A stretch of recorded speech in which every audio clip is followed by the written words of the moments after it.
there was around 11 or 12 of us crammed in to the Wright Music Centre office on a Wednesday afternoon. We were having a cup of tea and a chat with Pat, the boss, and in came John O'Malley, and we all kind of moved like around 3 inches, and John slotted in and sat down right next to me and took a tape out of his pocket and said, "Just got that from a guy." And I said, "Any good?" And he was like, "Oh yeah, incredible." And he said it was Sonic Youth. Never heard of Sonic Youth, ever. I said, like, "Make a tape for me?" And he said, "Yeah." So on Saturday, for his lesson, he basically gave me a copy of Sonic Youth, and it was an epiphany. They have been a major influence since that moment. And indeed, with John O'Malley, I taught him pretty much every song from Sonic Youth to Goo. Sonic Youth are kind of a triumvirate of importance. You've got Thurston Moore, Lee Ronaldo, and Kim Gordon, all educated, and with degrees in fine art and arts, literary savvy.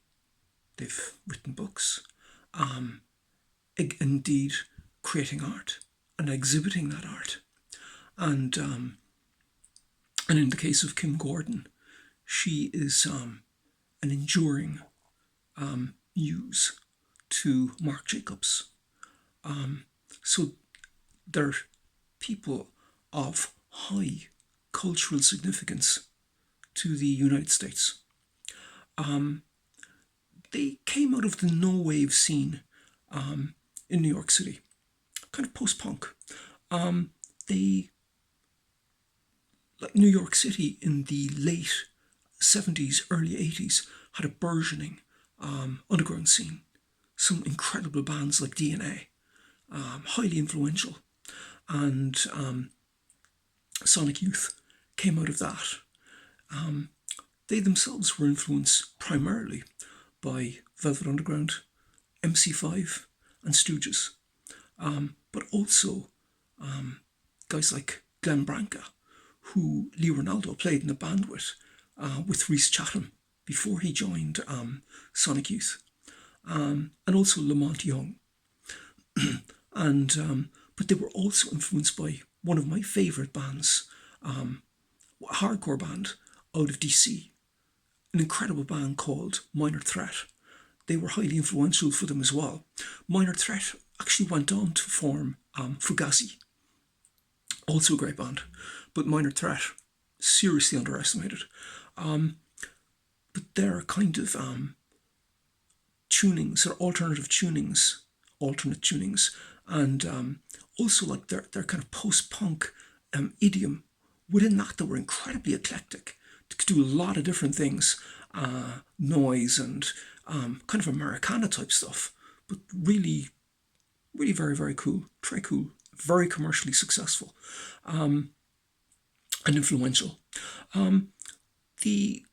They're kind of noted for playing jazz masters, and indeed, they've turned Jazzmaster from like a guitar that Fender couldn't give away to one of the most popular guitars in music.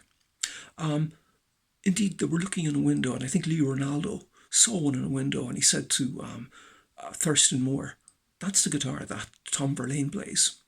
And not too long after that, they were playing with Jay Mascis and Dinosaur Jr. And after playing with him, said, "Right, those are the guitars we're going with." So they went with Jazz Masters and pretty much stuck with those.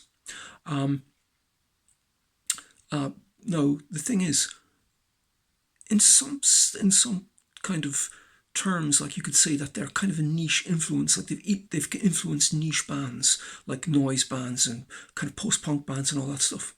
But they were a major influence on Nirvana. Kurt Cobain played Jazz Masters because of Sonic Youth. And indeed, Chris Novoselic gave an interview and said when they got signed, they said, "Lads, Our goal is to be as big as Sonic Youth. So they were heavily influenced, and they've cited them as major influences many times. Now, in terms of intersections, lots. One main one, Han Bennick, whom I played with and recorded with, unbelievable drummer and a really, really nice guy. He was in a group called ICP. They collaborated with Sonic Youth directly. Also, Mike Watt, former member of the band, he's played with John Herndon and my other great friend from Macedonia, Tony Kitanovsky, two guys that I've played with and recorded with, and several others as well. But I do have to thank John O'Mahony. John, I really can't thank you enough for, introducing me to Sonic Youth. I really, really do appreciate it. But I guess we are evens because I did help you get that job in the studio. So on that one, we're even Steven. But all the same, thank you very, very much.